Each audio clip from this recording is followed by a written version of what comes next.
Chères sœurs, chers frères de notre merveilleuse planète Terre, lumière pour toi.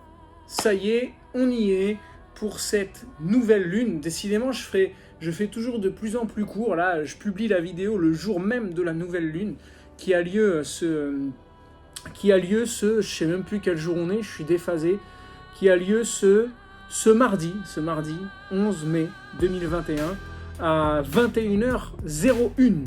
Alors dans le chi du taureau, rappelez-vous que chi ça veut dire énergie. Et c'est important de systématiquement souligner que quand on parle d'astrologie, on ne fait que parler d'énergie. C'est de l'énergie, c'est vibratoire. Alors, le chi du taureau, donc dans le signe du taureau, je préfère parler de chi parce que le signe, on va dire que, ok, on est dans le signe du taureau là. Mais alors, si je parle de chi, ça veut dire qu'on est baigné dans une ambiance vibratoire. Une ambiance vibratoire et donc énergétique. Alors, on va prendre le temps de s'attarder là-dessus parce que rappelez-vous systématiquement que la nouvelle lune est une phase. Normalement, tous en chœur, vous avez dit « initialisation ». Bah ouais, parce que vous avez raison. C'est une phase d'initialisation. Alors le degré symbolique, parce que vous savez que j'aime bien commencer avec le degré symbolique, la lune et le soleil, puisqu'une nouvelle lune, c'est la lune et le soleil qui se retrouvent ensemble, au 22e degré du chi du taureau. Donc fermez les yeux et puis juste projette-toi dans cette ambiance que je te décris ici. Un pré au centre duquel se dresse un bel arbre où s'est fixé un essaim d'abeilles dont un envol entoure le sommet. Sous l'arbre, deux hommes se tendent cordialement la main. Je répète. Un pré au centre duquel se dresse un bel arbre où s'est fixé un essaim d'abeilles dont un vol entoure le sommet. Sous l'arbre, deux hommes se tendent cordialement la main. Bon, c'est relativement paisible, même si ça pourrait être menaçant parce qu'on parle d'un essaim d'abeilles. Mais bon, les abeilles ne sont pas menaçantes si on n'est pas un danger pour elles, un danger potentiel. Alors, on va revenir sur ce degré symbolique. En tout cas, il y a quelque chose qui se concilie, qui se réconcilie, ou qui vient mutualiser ses forces. Maintenant, l'intention sous-jacente qui est derrière, on ne sait pas laquelle c'est. Ce qui veut dire que, en tout cas, pour moi, l'astrologie ne peut pas servir à faire de la prédiction, ou en tout cas, si c'est quelque chose de prédictif, c'est fait pour passer à travers, ou en tout cas créer des potentiels différents si ce qui a été prédit ne va pas dans un sens lumineux. Ce qui veut dire que rien n'est écrit, mais en même temps, tout s'écrit à chaque instant. C'est un peu la perception que j'en ai, et que donc, si j'ai la connaissance énergétique et vibratoire d'une vague qui arrive la semaine prochaine à telle heure précise, à tel endroit, ben, soit je vais pouvoir faire comme si elle n'existait pas, et puis le jour où elle arrive, je me la prends en pleine face, soit je décide de me fabriquer une planche pendant une semaine, de la décorer, puis de m'entraîner comme un ouf, de façon à ce que quand la vague passe, je vais savoir surfer dessus, et pouvoir tirer un avantage même de l'ambiance vibratoire qui m'est proposée. Et je dirais même merci à la vague parce que je comprendrai par la suite que c'est grâce à cette vague que j'ai pu développer mon talent de surfeur. Certains, ça va être d'autres choses. Ils vont avoir une barque, d'autres une voile. Chacun va pouvoir développer son talent à partir de l'ambiance vibratoire qui est proposée. Donc la grande question que tu peux te poser dès maintenant, c'est comment je choisis de faire du beau avec ce que l'univers me propose à chaque instant. Et ça, c'est une philosophie très arts martiaux, très comment je prends l'énergie qui m'est envoyée pour la retourner dans le sens que moi je veux. Pas pour la retourner contre elle, pour la retourner pour le sens que moi je veux servir. Ce qui est relativement différent. Alors, pour ce degré symbolique, on a deux hommes qui, sous un arbre, on voit bien de l'énergie taureau, la terre, l'enracinement, l'ancrage, la place que je prends. C'est ce qui va pousser en plus, parce que là, il n'y a pas plus fertile comme nouvelle lune qu'une nouvelle lune en taureau. Je rappelle, pour ceux qui s'y connaissent un petit peu en astrologie, que la lune est chez elle quand elle est dans le signe du cancer. On dit qu'elle est en domicile, donc elle libère naturellement son énergie. Mais il y a un signe dans lequel elle est sublimée, on dit qu'elle est exaltée, c'est le signe du taureau. C'est comme si elle était encore mieux que chez elle. Son potentiel est décuplé là-dedans. Donc c'est vraiment une lune inspirée, inspirante et ultra fertile. Fertile, la Terre, taureau. Donc à savoir que juste avant cette phase de l'ascension, ce que je plante comme graine dans cette Terre taureau, c'est ce qui va justement ascensionner par la suite. Alors comme l'énergie taureau, c'est un signe vénusien, la planète du taureau, c'est le signe c'est Vénus. Vénus, la planète du partage, de l'amour, des conciliations, des désirs, des besoins. Vous voyez, ça va tourner autour de toutes ces grandes lignes-là.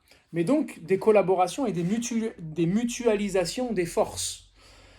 Donc on a deux hommes, mais j'aimerais mieux dire deux humains qui, quoique, on pourrait très bien aller avec une énergie masculine, hein, parce qu'on pourrait aller jouer avec le masculin sacré. On est dans une nouvelle lune qui apparemment parle d'une énergie féminine, vénusienne, une énergie féminine, hein, pas des femmes, d'une énergie féminine, et le degré symbolique nous présente deux hommes qui se serrent la main, comme s'il y avait une réconciliation avec l'énergie masculine. Et moi, c'est là-dessus que j'ai envie de me pencher, parce que ceux qui suivent mon travail aussi, vous savez qu'avec avec mon frérot Warren, on tâche vraiment de faire bouger les choses par rapport au mouvement Sacred Guardians et avec le masculin sacré. Et là, le degré symbolique, je ne l'invente pas. Parfois, les degrés symboliques, ils sont assez glauques, hein. Peut-être que vous avez déjà entendu d'autres vidéos dans lesquelles c'est moins tendre que ça, hein. On a plutôt tendance à avoir deux hommes qui vont se battre à coups d'épée. Mais là, on a deux hommes qui vraiment se tiennent la main, se serrent la main au pied d'un arbre. On a planté quelque chose ensemble, et là on fait une trêve, et on va tomber en accord. On va se retrouver en accord. On va être d'accord sur quoi? C'est de ça dont il va être question. Sachant que l'essaim d'abeilles, c'est une représentation d'une grande intelligence collective. Il y a une réelle intelligence collective quand on parle du peuple des abeilles, de ces grands esprits et ces grandes intelligences, ou en tout cas l'intelligence sous-jacente qui œuvre à travers les abeilles, qui viennent en plus fertiliser, qui sont tellement importantes dans la pollinisation. Donc il y a quelque chose qui tourne autour du partage, de la fertilité et du masculin sacré, avec ce degré symbolique. C'est toujours dans la nature, donc on voit bien que là, on est vraiment face à une énergie taureau très forte, très puissante. Tu m'étonnes, on se retrouve avec un amas d'énergie pour cette nouvelle lune, avec en tout cas en archétype planétaire, de façon certaine, avec Uranus, le Soleil, la Lune et la Lune noire. Alors, la Lune noire qui est Lilith. Attention, ne confondez pas la nouvelle lune et la lune noire. C'est pas parce qu'au moment de la nouvelle lune, elle apparaît noire, c'est-à-dire qu'on la voit pas, qu'on doit l'appeler la lune noire. C'est autre chose, la lune noire, c'est Lilith. C'est un autre point symbolique dans les archétypes astrologiques qui n'ont rien à voir avec la nouvelle lune. Donc la lune noire n'a rien à voir avec la nouvelle lune. Ce sont deux archétypes différents. Le moment de la nouvelle lune, c'est le moment où on plonge dans l'inconscient. On plonge dans les mémoires subconscientes. Donc ça nous demande de laisser tomber l'ego de côté, là. D'aller vraiment œuvrer en conscience avec ce qui nous est proposé et présenté. Où sont mes problématiques de stagnation avec l'énergie taureau? Quelles sont encore les racines profondes qui me maintiennent dans une rumination du passé? Quelles sont ces racines qui du coup m'empêchent d'avancer, ou à travers lesquelles je m'empêche d'avancer, ou à travers lesquelles je vais avoir tendance aussi dans une façon de penser à camper dans mes positionnements? Où sont les positionnements, ou quels sont les positionnements à travers lesquels j'ai tendance à trop camper? Je campe sur mes positions et je lâcherai pas le morceau, c'est comme ça, c'est pas autrement. Sachant qu'avec Mercure en Gémeaux, là, pour cette nouvelle lune, ça nous invite vraiment à mettre de la souplesse dans notre esprit, à avoir une énergie intellectuelle adaptable, voire un mental supérieur souple, très souple, qui va avoir une vraie facilité, là, pour le coup, alors je fais exprès de vous donner pour le coup, là, j'ai envie de donner des termes techniques astrologiques, avec un trigone à Pluton, Pluton, la planète des profondeurs. Donc Mercure, Pluton, la planète des profondeurs, le lien est facilité, l'échange est facilité entre les deux, ce qui va nous donner... alors attention à ne pas partir dans des paroles destructrices, vous voyez, ça peut faciliter ce genre de choses aussi, hein. Mais c'est surtout une vraie capacité à mettre de la conscience et à rationaliser et à mettre en mots ce que je ressens dans mes tripes. Une vraie capacité à analyser ça. Donc, c'est à créer du mouvement, donc à le sublimer aussi quelque part. Il y a quelque chose d'alchimique qui peut être proposé par rapport à ce thème, à cette nouvelle lune, sachant que les planètes qui tournent dans ce sens-là, dans le zodiaque, la première qui est en tête de liste, c'est Mars. Alors on pourrait se dire, Mars, une énergie de violence, une énergie qui va avoir tendance à être trop dans l'action, c'est l'énergie du masculin. Ah oui, mais sauf que là, il est en Cancer, dans le signe qui est en face de son lieu de prédilection, le monde du Capricorne dans lequel il est exalté. Bon bah là, on dit qu'il est en chute dans le monde du Cancer. Alors il y a quelque chose de péjoratif dans ce mot chute que j'aime pas forcément, qui fait que effectivement on pourrait avoir des conflits. Il faut faire attention aux conflits familiaux quand Mars est en Cancer, sachant qu'il met à peu près 2 ans et demi à faire le tour du zodiaque. Donc il y a un retour à la matrice là. Mais ça peut aussi être le moment d'aller explorer nos colères liées à l'héritage familial, donc aux mémoires cellulaires. Où sont les colères que je porte en moi et que je pense être ces colères, je m'identifie, je campe sur mes positions, je campe sur mes colères ou mes violences, et en fait je me rends même pas compte que ces colères et ces violences ne sont que l'héritage transgénérationnel au niveau des mémoires cellulaires de ma transmission familiale. Donc ça va être important de savoir, de me dire, ok, mais cette colère, elle me vient d'où en fait? C'est quoi que je ressens par rapport à cette colère? Pourquoi je m'identifie à ça? Au point de dire, ouais, moi je suis quelqu'un de vénère et tout. Mais ouais, mais on s'identifie à une émotion. Tu n'es pas tes émotions. Tu es traversé par des courants énergétiques qu'on appelle des émotions. Et si on s'identifie à elles, ben, c'est parce qu'en fait, on a des schémas comportementaux, c'est-à-dire un comportement qui s'est inscrit par habitude et qui vient générer systématiquement la même énergie. Pourquoi? Parce qu'un comportement me met en correspondance vibratoire directe avec une énergie, une émotion, quelle qu'elle soit. Donc si je ne change pas le schéma comportemental, ben, je risque pas de changer l'antenne relais que je suis. Et donc je vais continuer à capter les mêmes énergies en fait, c'est-à-dire à ressentir les mêmes émotions, pour parler de façon basique. Donc là, Mars qui tire tout ça, c'est plutôt l'invitation à mettre l'épée au service de la protection. Qu'est-ce que je choisis de protéger? Alors ma colère est là, les violences peuvent être là et c'est super. Elles ont leur juste place, on ne refoule rien dans les énergies. Plus on refoule une énergie, plus elle nous pète au visage derrière. Donc il s'agit surtout de se dire, qu'est-ce que je choisis d'en faire? Encore une fois, comment je vais faire du beau avec ce qui m'est présenté ici? Alors, c'est une énergie créatrice très forte qui peut être mise au service d'une protection, de se faire le gardien. Là, Mars en Cancer, pour moi, ça peut très bien être le gardien sacré, hein. Le gardien, en tout cas l'archétype du guerrier symbolique qui va protéger en Cancer. Mais cette même énergie peut très bien être le guerrier apeuré. Le guerrier qui se laisse pétrifier par ses peurs. C'est pour ça que je vois à quel point avec le temps, on peut vraiment affirmer que le courage, c'est la qualité de celui qui a peur. Ce qui veut dire, si je n'ai pas peur, je ne peux pas développer une immense qualité qui est celle du courage. Donc Mars en Cancer, il est invité à aller, on est invité en tant qu'archétype humain, en tant que grande famille humaine, à accepter nos peurs. Parce que si j'accepte pas mes peurs, si je ne reconnais pas mes peurs comme étant mes peurs, ou celles de l'inconscient collectif, peu importe, mais si déjà je ne reconnais pas mes peurs, dire ok, j'ai peur, je vais me mettre à agir sous la colère, parce que derrière toute colère se cache une peur en fait, et ça tu peux le vérifier, hein. Chaque fois que tu te mets en colère, c'est parce qu'il y a une peur sous-jacente. Ça va être de me dire ok, stop. Plutôt que de me mettre en colère parce qu'il y a des choses qui me dérangent au sein de la grande fraternité humaine, de la grande famille humaine, Je vais plutôt commencer par identifier où sont mes peurs. Et à partir de là, je retombe sur mes pattes taureau. Quels sont mes besoins? Donc, l'énergie taureau, elle nous invite à aller identifier nos besoins, à vraiment prendre position par rapport à nos besoins.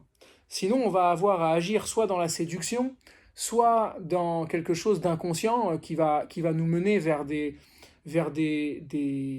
comportements impulsifs qui nous font tomber dans l'eau, énergie cancer, qui nous font mettre des coups d'épée dans l'eau aussi.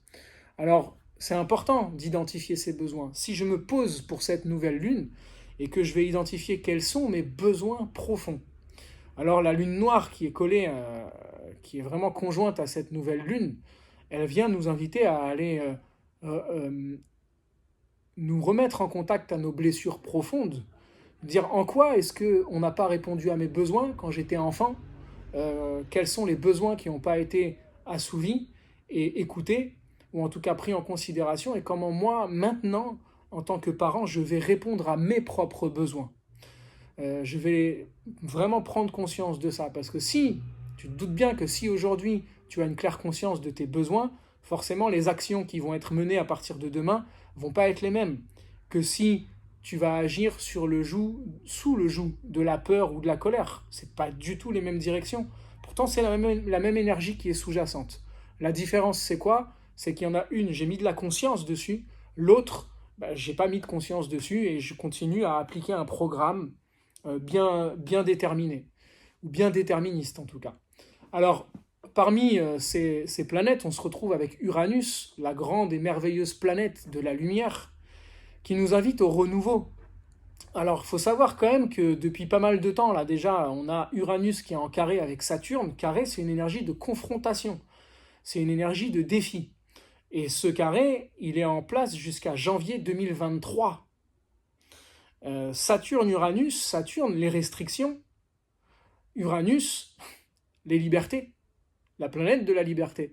Les restrictions des libertés, jusqu'à janvier 2023. Alors, en tout cas, ça risque d'être contrôlé par cette énergie saturnienne.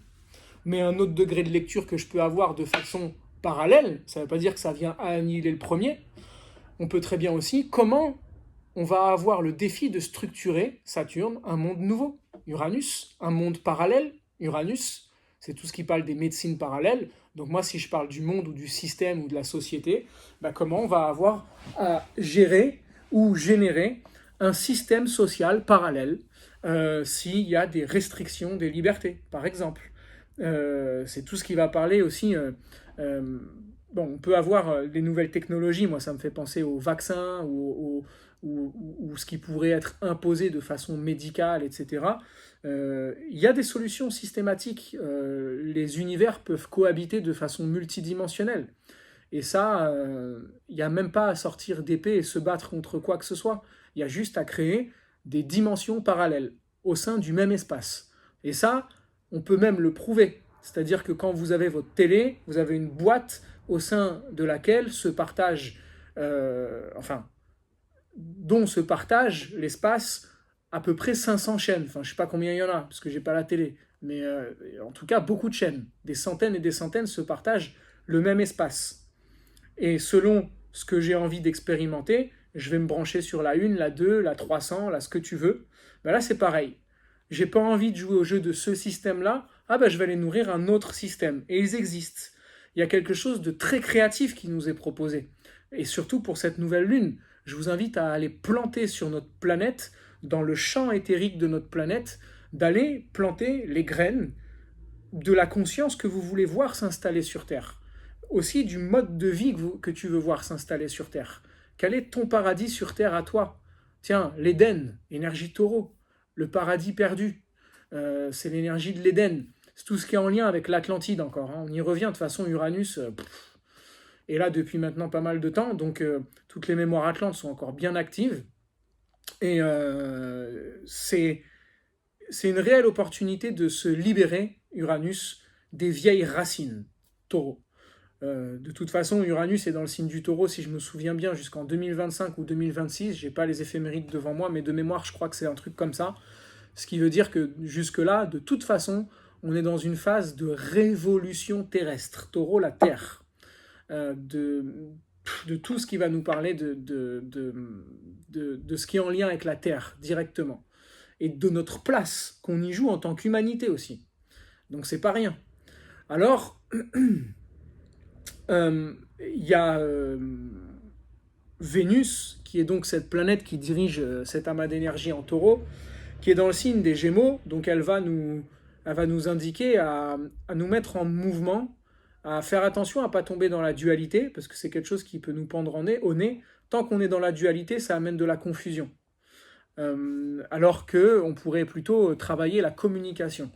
C'est vraiment une nouvelle lune douce, même s'il il peut y avoir une ou deux configurations confrontantes. On est loin de certaines nouvelles lunes ou pleines lunes qui pouvaient être violentes. Là, au niveau de l'énergie, c'est quelque chose de doux, de très doux. Il y a quelque chose qui a envie de partager, besoin. J'ai besoin de partager. J'ai besoin de communauté du vivant. Vous savez, l'énergie taureau, c'est en lien avec le taureau de Crète que Hercule est amené à aller capturer. Et plus on s'excite et on essaie de maîtriser le taureau par la force, moins on y arrive. Et le taureau, ce qui fait qu'on le voit, c'est qu'il a quelque chose, il a comme un œil ici qui brille, comme au troisième œil. Et quand vous regardez la constellation du taureau, au centre de la constellation du taureau, il y a une étoile qui brille fort, qui est, je ne me rappelle jamais si c'est Aldéraban, ou Aldéraban, un truc comme ça, il faudra vérifier. Mais c'est en lien avec le troisième œil, qui ne peut être activé que si Hercule capture le taureau en y allant doucement, avec sa douceur, en grimpant tranquillement sur lui, en l'attrapant par les cornes et en le dirigeant avec douceur. L'énergie taureau, c'est une énergie épicurienne qui est en lien avec les bonnes choses de la vie, le bon vin, la bonne nourriture, le côté charnel, sensuel. Il a besoin d'expérimenter ça. On est dans la phase de la vie, en plein cœur du printemps, dans lequel on n'a qu'une envie, c'est d'aller savourer notre petit café, notre verre de vin dans les terrasses et partager avec les autres et se prendre dans les bras et de rire ensemble. Et ça tombe bien, c'est censé se relâcher. Maintenant, quelle surprise est encore derrière, on ne sait pas, parce qu'avec Pluton qui est en train d'irradier dans tous les sens, il y a encore une sorte de pouvoir occulte qui est derrière tout ça. Alors, allons voir, on verra ce qui sera proposé. Mais là, il y a une invitation à nous mettre en mode partage, recommunication, cercle de parole, et autour d'un bon thé, de bonnes plantes, et de nous relier à la terre ensemble.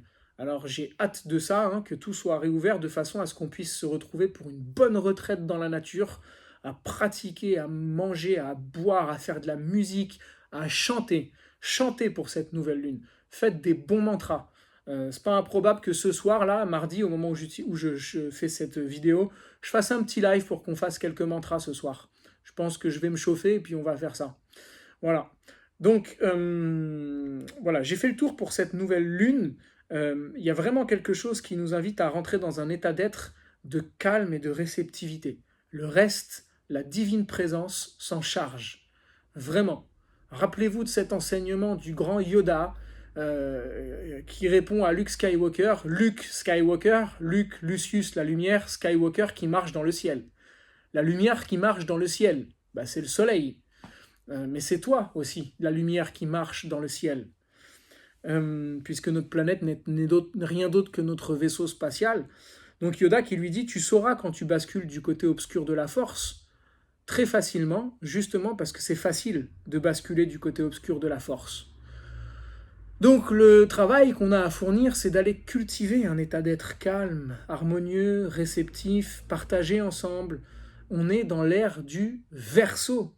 On n'est plus dans l'ère des Poissons où on est en mode solitaire, ermite.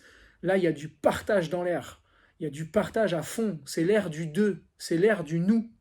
C'est l'ère, comme le dit ma si bien-aimée Aruna Lipsich, la voix de l'amoureux. Nous sommes tous des amoureuses et des amoureux du vivant Et c'est un chemin d'apprentissage, vraiment. Y compris pour moi, c'est un vrai chemin d'apprentissage. Donc allons-y, réveillons notre potentiel amoureux du vivant et le reste, la conscience universelle, la divine présence, se charge de tout. Alors, je vous souhaite une magnifique nouvelle lune. Encore et toujours, la formation d'astrologie est disponible, en lien dans la description. Vous pouvez l'intégrer quand vous voulez. On démarre de zéro avec ce premier sentier qui est le sentier de l'éveil de la force. C'est le niveau 1 si tu veux. Ensuite, il y aura le niveau 2 et le niveau 3. Pour l'instant, le niveau 1, il est déjà bien chargé. C'est un programme très complet. Le groupe est magnifique et n'importe qui peut l'intégrer quand il veut, puisque la formation se fait à ton rythme, à l'infini. Tout est disponible à l'infini. Tout le contenu. Voilà. Ensuite, je pense que c'est tout. Si tu veux faire le voyage chamanique, il y a le son chamanique qui est en vente dans la description sous la vidéo. Je travaille à beaucoup de choses là pour l'instant, donc j'ai décidé de commencer à terminer ce que j'ai commencé plutôt que de commencer des nouvelles choses. Ok. D'autre part, je suis toujours disponible pour les séances astro, il n'y a aucun problème, vous m'appelez, on cale une séance, il y a à peu près 3 semaines d'attente. Et pour ce qui concerne les mises en contact, j'ai trop de messages, je suis désolé si je réponds plus. Alors les vocaux, c'est même plus la peine parce que je les écoute plus.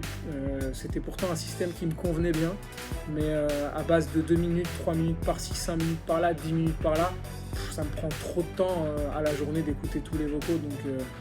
Donc si vous me contactez, vraiment pour que je prenne le temps de vous répondre et pour me faciliter la tâche, soyez concis et juste mettez le message principal de ce que vous avez besoin et moi je suis là derrière pour assurer du mieux que je peux. Voilà. Je vous embrasse fort, magnifique nouvelle lune. On se retrouve ce soir pour ceux qui voient la vidéo à temps et qui veulent chanter. Et surtout, quoi qu'il arrive, souviens-toi toujours, va vers toi et garde la lumière.